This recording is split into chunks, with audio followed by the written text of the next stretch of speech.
ফারা, এই ফারা। মায়ের কণ্ঠস্বর। হাফ ছেড়ে বাসল ফারা। উঠে গিয়ে দরজাটা খুলে দিল। হুড়মুড়িয়ে ভেতরে প্রবেশ করলো আরিফ আহমেদ।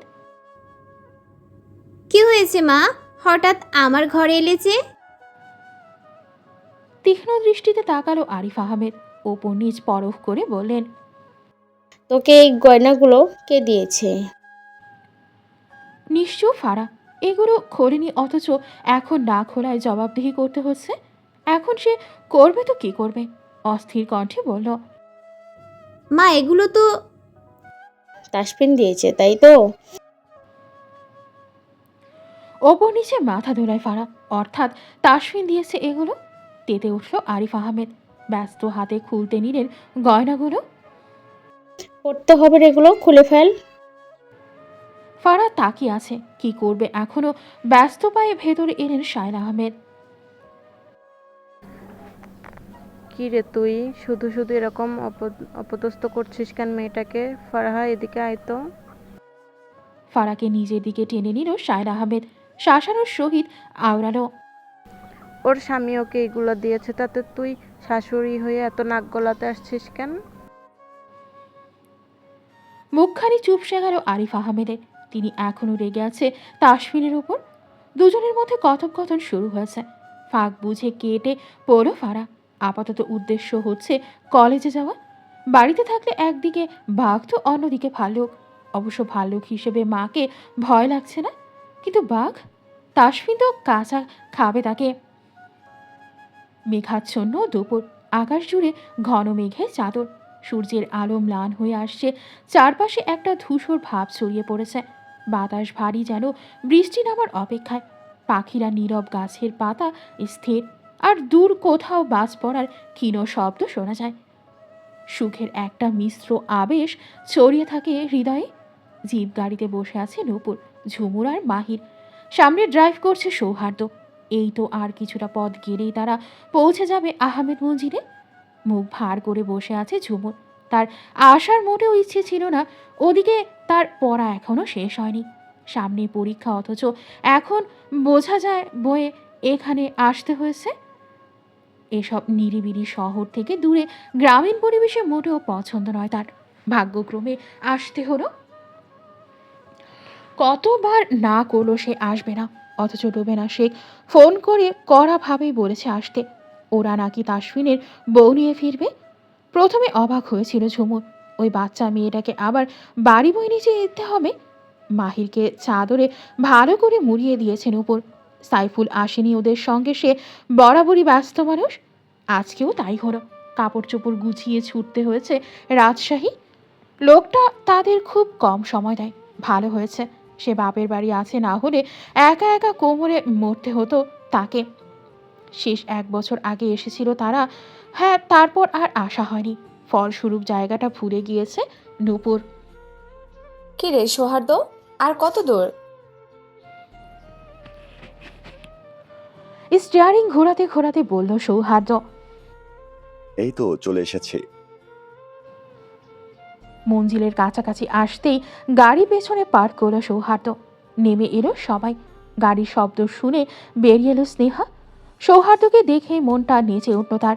দালানের ভেতর প্রবেশ করা রুবেনা শেখ এগিয়ে এসে মাহিরকে কোলে তুলে নিলেন। নানু ভাই। নানি। মাহিরের আধো আধো কণ্ঠস্বর শুনে হৃদয় শীতল হয়ে গেল রুবেনা শেখের। নাক মুখ কুচকে ভেতরে এসেছে ঝুমুর। কতদিন এখানে থাকতে হবে? সিঁড়ি বেয়ে নিচে এলো নবীন আহমেদ। আরিফা আহমেদ বেরিয়ে এলেন। নূপুর স্বভাবসুলভ তাদের সঙ্গে আন্তরিকভাবে কথা বলল। আন্টি, ফারা কোথায়? আরিফা আহমেদ চায়ের ট্রে সাজিয়ে বললেন। ও তো কলেজে গেছে। পাশে দাঁড়িয়ে কুটকুট করে বিস্কুট খেতে ব্যস্ত স্নেহা। স্নেহাকে উদ্দেশ্য করে বলল নূপুর। তুমি যাওনি? হাত থেমে গেল স্নেহার। আজকেও সে বাহানা দেখিয়ে কলেজে যায়নি। আসলে আপু, ও তো 1 নাম্বার পরাচোর। রান্নাঘরে প্রবেশ করেই কথাটা বললেন শায়না আহমেদ। নূপুর ঠোঁট টিপে হাসল। স্নেহা ড্যাব ড্যাব করে তাকিয়ে আছে মায়ের দিকে। সে পড়াচোর নাকি ফারা? মা, আমি কিন্তু যাই কলেজে। আজকে আমার শরীরটা খারাপ, এই জন্য। সহসা চোখ পাকিয়ে তাকালো সায়রা আহমেদ। আজকে না তোদের টেস্টের রেজাল্ট দেওয়ার কথা, ও রেজাল্টের কথা শুনতেই তো শরীর খারাপ হয়ে গেল, তাই না? রাগে দুঃখে ব্যথিত হয়ে রান্নাঘর থেকে বেরিয়ে এলো স্নেহা। নূপুর দুঃখ প্রকাশ করে বলল, থাক না শায়লা আন্টি, মেয়েটাকে শুধু শুধু ওরকম করে বললেন। কাচের প্লেটগুলো মুছে নিচ্ছেন সায়রা। হাত চালাতে চালাতেই আওড়ালো, ওর কথা ধরো না তো, পড়তেই চায় না। আবারও রান্নাঘরে আগমন ঘটে স্নেহার। রেখে যাওয়া বিস্কুটটা তুলে নিল, ফের গট গট করে বেরিয়ে গেল। হতাশ হলেন শায়লা আহমেদ। দেখলে গায়ে মাখেনি। আরিফ আহমেদ চিন্তিত কণ্ঠে বললেন, আজকে তো রেজাল্ট দিবে, আল্লাহ জানে ফারাহা কি করছে। শায়লা আহমেদ হাসলেন উনি। যাই হবে ভালোই হবে। অনেকদিন ধরে টানা বৃষ্টি শেষে আকাশ যেন নতুন রূপে ধরা দিল। সূর্যের সোনালি আলো ধীরে ধীরে মেঘের আবরণ সরিয়ে চারপাশে ছড়িয়ে পড়েছে। ভেজা গাছের পাতা রোদের স্পর্শে চকচক করে উঠছে, ঠিক যেন টলমল সোনার ফোঁটা। নীল আকাশে এখনো কিছু তুলোর মতো সাদা মেঘ ভেসে বেড়াচ্ছে, যেন প্রকৃতি তার ছুঁয়ে যাওয়া শেষ স্মৃতিগুলো ধরে রাখতে চায়। বাতাসে এক ধরনের নির্মলতা, যেন ধোয়া মোছা স্বপ্নের মতো। রোদে শুকাতে দেওয়া বৃষ্টি স্নাত পথঘাট থেকে এক ধরনের উষ্ণ বাষ্প উঠছে, যার সাথে মিশে আছে ভেজা মাটির সোদা গন্ধ। কলেজ থেকে বের হয়েছে ফারা। একরাশ বিরক্তি নিয়ে হেঁটে চলেছে সামনের দিকে। মন্টুর চায়ের দোকানে এসে বেঞ্চে বসে রইল চুপচাপ। ম্যাডাম, পরিচিত কণ্ঠস্বর। ঘাবড়ে গেল ফারা। ঘাড় ফিরিয়ে তাকালো ডান দিকে। বুকে হাত গুজে টান টান হয়ে দাঁড়ালো তাসফিন। তাসফিনকে দেখে পিড়ে চমকে ওঠে ফারার। আপনি আপনি আমার পিছু করেছেন? নিম্নাষ্ট কামড়ে হাসলো তাসফিন। ফিসফিসিয়ে বলল, বোর্ড থেকে কিছু চাই, তাই এসছে। আহাম্মক বনে গেল ফারা। লজ্জায় আড়ষ্ট হলো মুহূর্তে। ছি, বেশরম, একটু লজ্জা নেই আপনার? এরকম ভাবে ছোট মেয়েদের সামনে এসব বলছেন? গা দুলিয়ে হেসে ফেলল তাসফিন। গা পিত্তি জ্বরে উঠল ফারার। উঠে দাঁড়ালো তৎক্ষণাৎ। হাঁটা ধরে সামনের দিকে। এমনিতেই মন খারাপ তার। পরীক্ষায় ডাব্বা খেয়েছে সে, হবেই তো জেদ করে ইতিহাস পরীক্ষাটা দিলই না। আর দিলই বা কি হতো? সালের মধ্যে তো 3টা সাল মুখস্থ, 1971, 21শে ফেব্রুয়ারি আর 16ই ডিসেম্বর। আর তো কিছুই মনে না, জানে না। রাগে দুঃখে কষ্টে ফুঁসছে ফারা। আজকে তোমার রেজাল্ট কার্ড দিয়েছে না? আরেক দফা চমকে ওঠে ফারা। এই লোকটা কি করে জানলো রেজাল্টের কথা? এমা, সে তো ফেলটুস কুমারী। এবার মুখ কোথায় রোকাবে ফ্যাল ফ্যাল করে তাকিয়ে আছে ফারা। ভ্রু উঁচিয়ে শোধয় তাসফিন। কি হলো, দাও রেজাল্ট কার্ড। হাত কাঁপছে থরথর করে। পালাতে পারলে বোধহয় ভালো হতো। এই লজ্জা নিয়ে কোথায় যাবে সে? শেষমেশ স্বামী নামক আসামির সামনে প্রেস্টিজ পাঞ্চার হয়ে যাবে তার। বাংলায় 60, ইংরেজিতে 70, ভূগোলে 5ম, আইসিআরতে 77, ইতিহাসে 0। বাংলায় 60, ইংরেজিতে 70, ভূগোলে 50, আইসিটিতে 77, ইতিহাসে 0। রেজাল্ট কার্ড জোরে জোরে পড়ছে তাসফিন। বটগাছের নিচে বসেছে বেঞ্চের ওপর। তাসফিনের ঠিক সামনে নতমস্তকে দাঁড়িয়ে আছে ফারা। লজ্জায় কান দিয়ে ধোয়া বের হচ্ছে রীতিমতো। এত লজ্জা রাখবে কোথায়? যেখানে তাসফিন নাকি ব্রিলিয়ান্ট স্টুডেন্ট ছিল, তার উপর এখন একজন নেভি লেফটেন্যান্ট কমান্ডার। সেখানে ফারা ফেলটুস কুমারী। ছেড়ে রেজাল্টের অবস্থা কেন? এগুলো মার্কস? সিরিয়াসলি? নতমস্তকে থাকা মেয়েটার মস্তক নেমে এলো থুতনিতে। এত লজ্জা রাখি কোথায়? আর পরিণতি? এটার কথা তো বললাম না। তেলে বেগুনে জ্বলে উঠল ফারা। টান দিয়ে রেজাল্ট কার্ড টেনে নিয়ে কড়া কণ্ঠে বলল, তাতে আপনার কি? নিজের চরকায় তেল দিন। আর হ্যাঁ, আমারটা না দেখে নিজের বউয়েরটা দেখেন। সহসা হেসে ফেলল তাসফিন।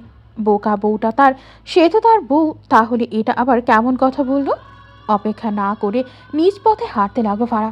মেঠো পথ ধরেছে সে, পেছন পেছন আসছে তাসফিন। বউটা এমনিতেই এত পিচ্ছি, তার উপর বস্তার মতো একটা ব্যাগ নিয়েছে কাঁধে। ব্যাগটা টেনে নিল তাসফিন। তৎক্ষণাৎ একটা এমন ঘটনার আশ্চর্য হলো ফারা। প্রতিক্রিয়া দেখালো না সে। আপাতত তার লাভ হচ্ছে, এত ভারী ব্যাগ বয়ে নিয়ে যেতে হবে না। রাস্তার ধারে আসা মাত্র একজন বয়স্ক মহিলার সাথে দেখা হলো ফারার। হাত টেনে ধরলেন সেই মহিলা। কি রে ফারহান, কে রে পিছনেরটা? ভেংচি কাটল ফারা, মুখ বাঁকিয়ে বলল। তোমার জামাই। সহসা হেসে ফেললেন সেই ভদ্র মহিলা। বুঝে গিয়েছি।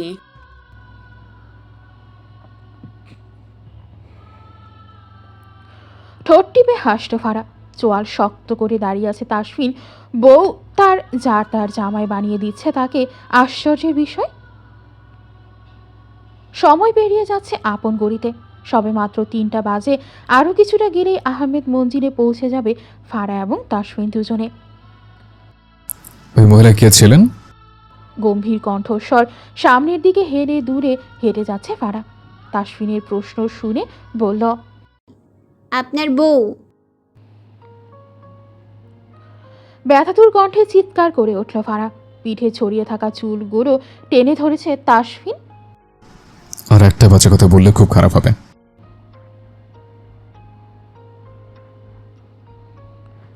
ফারা মুখ কুঁচকে নেয়। তাহলে আমাকে কিছু জিজ্ঞেস করবেন না। এত তার কথা কেন বলো তুমি? আমি এমনিও তেরা, আমার সাথে কথা বলবেন না। নো প্রবলেম, আমি সোজা করে দেব।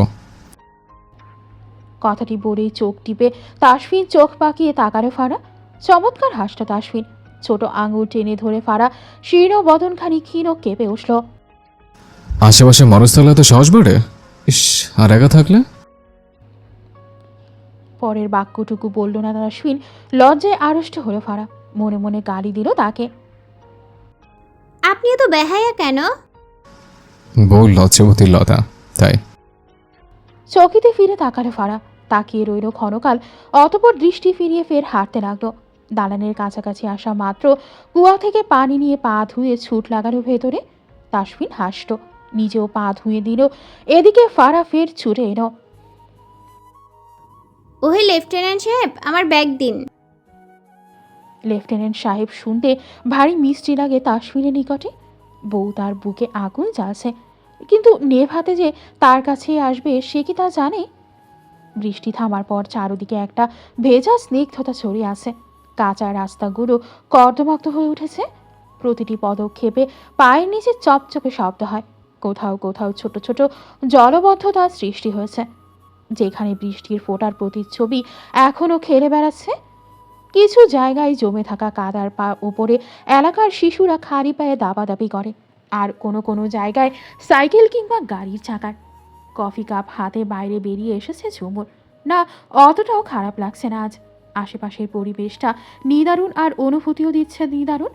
গাছের পাতাগুলো তখনও ভেজা, কিছু পাতা থেকে টুপটাপ করে পানি ঝরে পড়ছে। রাস্তার পাশে ফুটপাতে কিংবা মাটির ওপর বৃষ্টির পানিতে ধুয়ে যাওয়া শুকনো পাতা জড়ো হয়ে আছে। কিছুটা দূরেই গরুর গোশতগুলো আলাদা করতে ব্যস্ত নবীন আহমেদ। হাতে রক্ত, হাতে চাপাতি নিয়ে গোশত আলাদা করতে ব্যস্ত। নাক মুখ কুচকে নিল ঝুমুর। ওষ্ঠপুট হতে বেরিয়ে এলো ইয়াক শব্দটি। অদ্ভুত শব্দটি শুনে চোখ তুলে তাকালো নবীন। পাশে বসে থাকা ছোট মাহির সবটা দেখছিল। খালামুনি যে দেখে আঁকড়ে ধরে মুহূর্তের মধ্যে। খালামণি গোসত। আধো আধো কণ্ঠস্বর। ঝুমুর চোখ বাঁকিয়ে তাকালো, কেমন গন্ধ বের হচ্ছে। নবীন হাসল ঝুমুরের নাক মুখ কুচকে নেওয়া দেখে। কি ম্যাডাম, সব ঠিকঠাক? প্রতি উত্তরে কিছু বলল না ঝুমুর। মাহিরকে তাড়া দিয়ে বলল, মাহির, তোমার আম্মু ডাকছে, তাড়াতাড়ি যাও। মাহির পা বাড়ায় দালানের দিকে। কি ব্যাপার, এইভাবে তাকিয়ে আছেন কেন? গোশত রেখে এক দৃষ্টিতে তাকিয়ে আছে নবীন। অস্বস্তিতে পড়ে গেল ঝুমুর। না, দেখছি বড়লোক বাপের বড়লোক মেয়ে কিভাবে নাক মুখ কুচকে নিচ্ছে।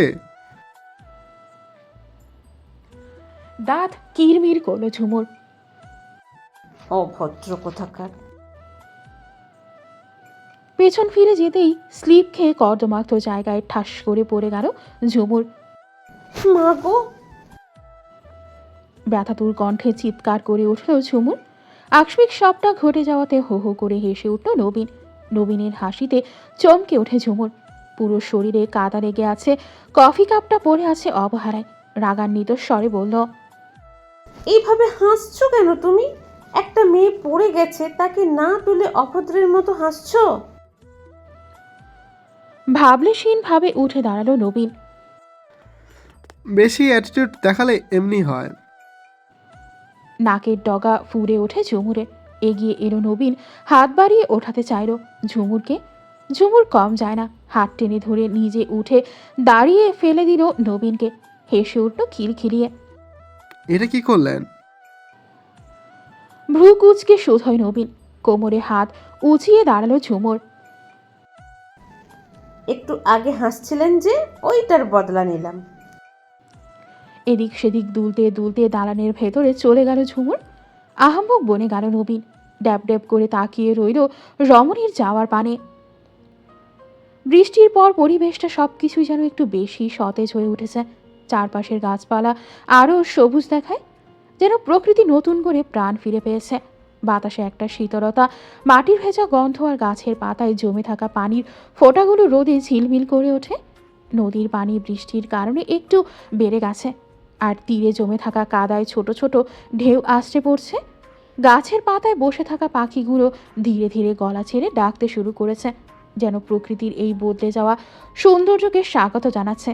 দূরে কোথাও রামধনু দেখা যায়, যার 7টি রং আকাশের সৌন্দর্য আরও বাড়িয়ে দেয়। আর রাতের আকাশ হলে তো কথাই নেই। রান্নাঘরে থালাবাটিগুলো গুছিয়ে রাখছেন আরিফ আহমেদ। এগিয়ে গেল তাসফিন। হুম। গলা খাকারি নিজের অস্তিত্বের প্রমাণ দিচ্ছিল, আর চোখে তাকায় আরিফা আহমেদ। কাট কাট কণ্ঠে শোধয়, এখানে কি চাই? আপনার মেয়ে চাই। স্পষ্ট জবাব। অবাক হলেন তিনি, পেছন ফিরে তাকালেন। সোজাসাপটা তাকানোর পূর্বে হাতে আরও একটি হাতের স্পর্শ পেল। আম্মু। নমনীয় কণ্ঠস্বর চমকালেন আরিফা আহমেদ। আম সরি আম্মু, আমি আপনার মেয়েকে না দেখিয়ে ফেলে চলে গেছিলাম। প্লিজ আম্মু, আমাকে ক্ষমা করে দিন। আপনার মেয়ে চাই আমার। যদি ভালো ভালো দিয়ে দেন তাহলে ভালো, আর না দিলে আমি খারাপ হব। অবাক নেত্রে তাকাচ্ছেন আরিফ আহমেদ। ছেলে হুমকি দিচ্ছে? ভালো হবে না তুমি? হাসলো তাসফিন। আপনার চঞ্চল মেয়ে ভালো হতে দিল কই? কেন, কি করছে আমার মেয়ে? ঠোঁট উল্টে দেয় তাসফিন। শাশুড়ির কাছে বলতে চায় না আপাতত। ছাড়ো ফাজিল ছেলে, মেয়ে নিতে শাশুড়িকে হাত করতে এসেছো? গা দুলিয়ে হেসে বলল তাসফিন। এটা আমার শাশুড়ি, এটা আমার শাশুড়ি, একদম জামাইয়ের মতো বুদ্ধিমতী। সব কাজ শেষে লাইট অফ করে দিলেন আরিফা আহমেদ। এবার বলো কি চাও? আমার নিষ্পাপ বাচ্চা বউটা দিয়ে দিন, তাকে আমার লাগবে, খুব করে লাগবে। মুগ্ধ নয়নে তাকালেন আরিফ আহমেদ। এমন একটা ছেলে চেয়েছিলেন ফারার জন্য, তবে কি তার ইচ্ছেটা পূর্ণ হলো? এই রাত বিরাতে পড়তে হয়েছে সবাইকে বিপাকে। পুরো এলাকায় কারেন্ট নাই। এখন রাত বাজে 12:30 ছুঁই ছুঁই। বড় আম গাছের কিছুটা বেঁকে গিয়ে কারেন্টের পিলারের ওপর পড়েছে। ফলস্বরূপ কারেন্ট চলে গেছে পুরো এলাকায়। এলাকার স্থানীয় ব্যক্তিরা মিলে গিয়েছিল কারেন্টের অফিসে। লোক এসেছিল, কিন্তু এই আধারে এত কিছু করা সম্ভব নয়। দিনে আকাশ ভালো থাকলেও রাতের আকাশটা খুব একটা ভালো নয়। তাদের বক্তব্য, কাল সকালে আসবে, গাছটা আগে সরাতে হবে। আধার রাত 4টা লুকিয়ে আছে মেঘের আড়ালে।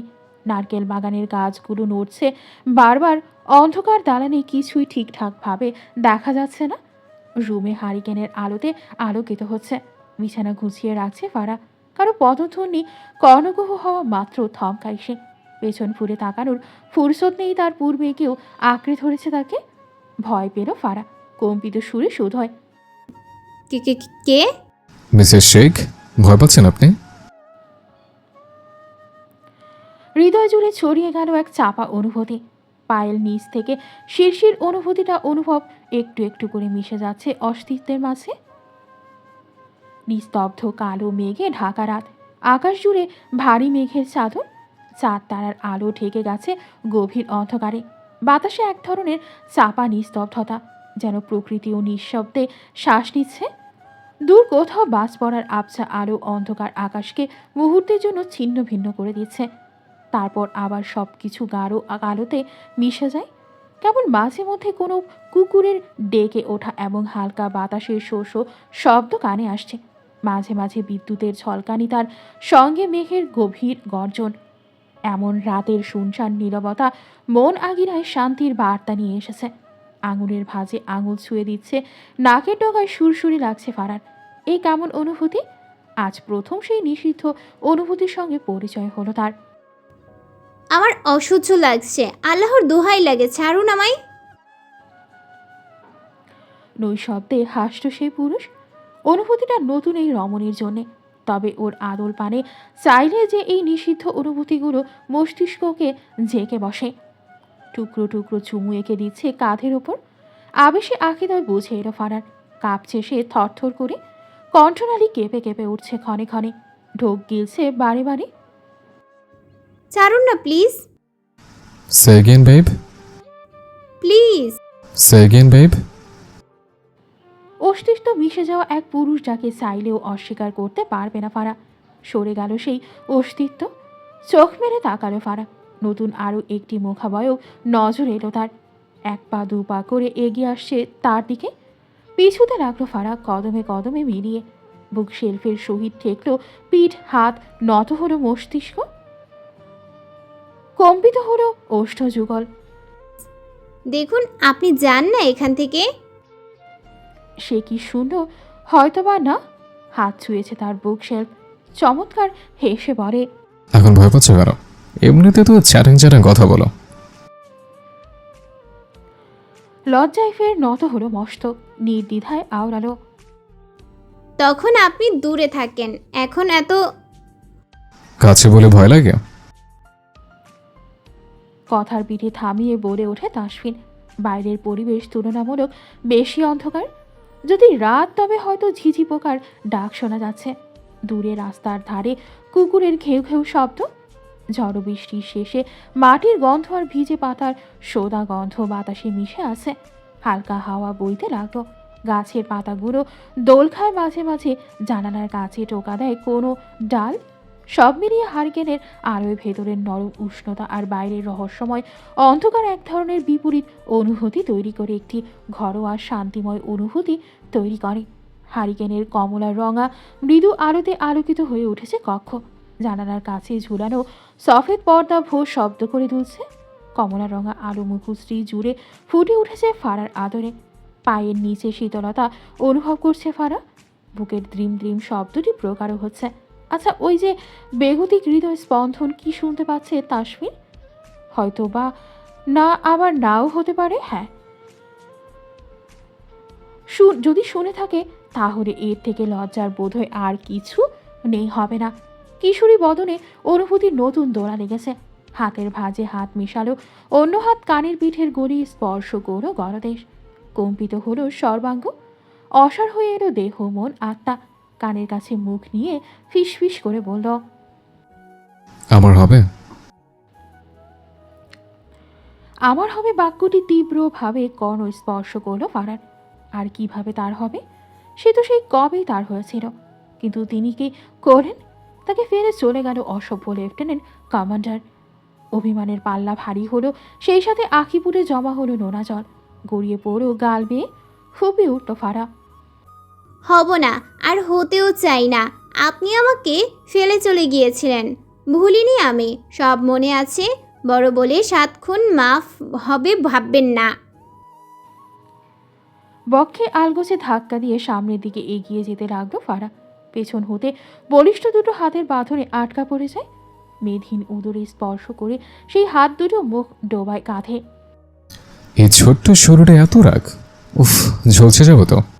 ছাড়ুন আমায়, ইয়া আল্লাহ, এত নির্লজ্জ আপনি, ছাড়েন আমাকে। সশব্দে হাসল তাসফিন, ব্যঙ্গ করে বলল, নির্লজ্জ তো এখনো হলাম না, তার আগেই বলে ফেললে। আমি কিন্তু মাকে ডাকবো। ডাকো সুন্দরী। ধস্তাধস্তি করছে ফারা, অথচ নিজেকে ছাড়িয়ে নিতে ব্যর্থ সে। তোমার চোখের গভীর নীলময় ডুবে যেতে চাই এক অনন্ত বিস্মরণে। নিজেকে শূন্যে অনুভব করে ফারা, দৃষ্টি ফেরায় ডান দিকে। একজোড়া গভীর আখিদয় মেলে তার দিকে তাকিয়ে আছে সেই কাঙ্ক্ষিত মানুষটি। ধীরে ধীরে পা ফেলে এগিয়ে চলেছে নরম তুলতুলে বিছানার দিকে। চোখাচোখি হয় দুজনের, চোখে চোখে আদান প্রদান হচ্ছে প্রেমের অব্যক্ত কথাগুলো। এক বিশাল সমুদ্রের বুকে ভেসে চলেছে একটি জাহাজ। গভীর নীল জলরাশি, চারদিকে যতদূর চোখ যায় কেবল তরঙ্গের খেলা। হঠাৎই দিগন্ত রেখায় একগুচ্ছ উঁচু ঢেউ দেখা যায়। সেই ঢেউগুলো ক্রমশ উঁচু হতে থাকে, দানবের মতো তেড়ে আসছে জাহাজের দিকে। মুহূর্তের মধ্যেই সাগরের বুক চিরে বিশাল জলরাশি আসছে পড়ে জাহাজের গায়ে। প্রচণ্ড শব্দে পানি ছিটকে ওঠে, ঝাঁকি খায় জাহাজের কাঠামো, যেন দূরে ওঠে পুরো জাহাজটাই। ঢেউগুলো একের পর এক আঘাত হানছে, কখনো জাহাজের গা বেয়ে উঠে যাচ্ছে, কখনো আবার নিচে নেমে গিয়ে পরের ঢেউয়ের জন্য প্রস্তুতি নিচ্ছে।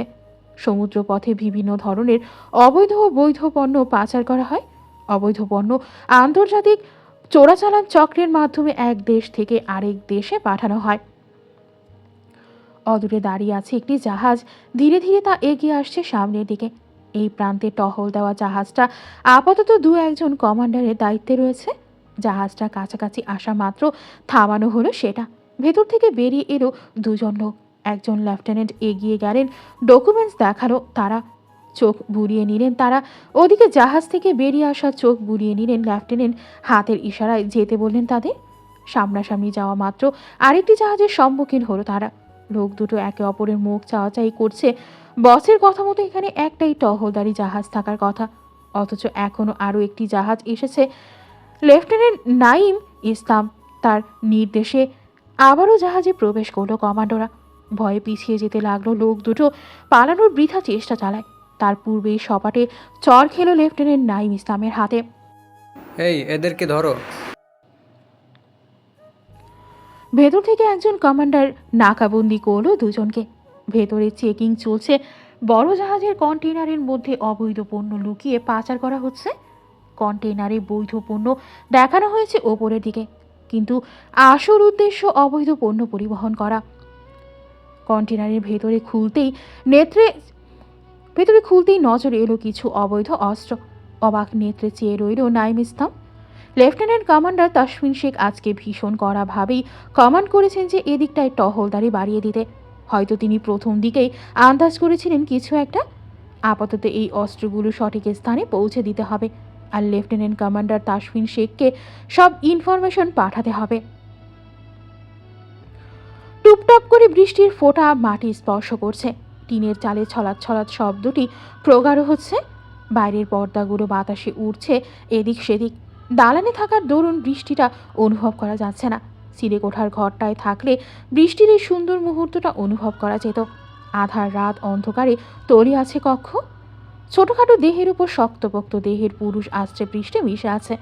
মুখ গুজে রেখেছে বক্ষে, জোরপূর্বক হাত টেনে নিজের চুলের ভাঁজে গুজিয়ে দিয়েছে। আদেশের সহিতে বলল, হাত বুলিয়ে দাও।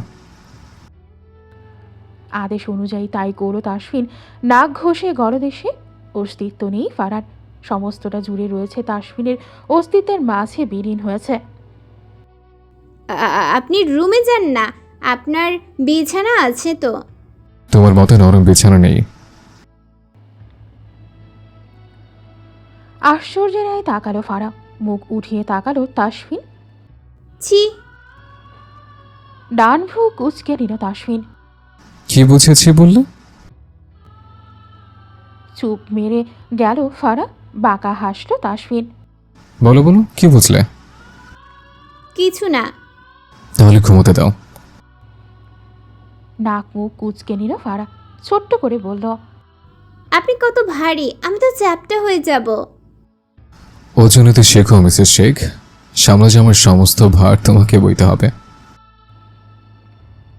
চোখ টিপল তাসফিন, অবাক নেত্রে চেয়ে রইল ফারা। উঠে বসল তাসফিন, সহসা উঠে গেল ফারা। সন্ধানী দৃষ্টিতে নিজের ওড়না খুঁজে চলেছে, অথচ তা যে তাসফিনের হাতের মুঠোয় বন্দি।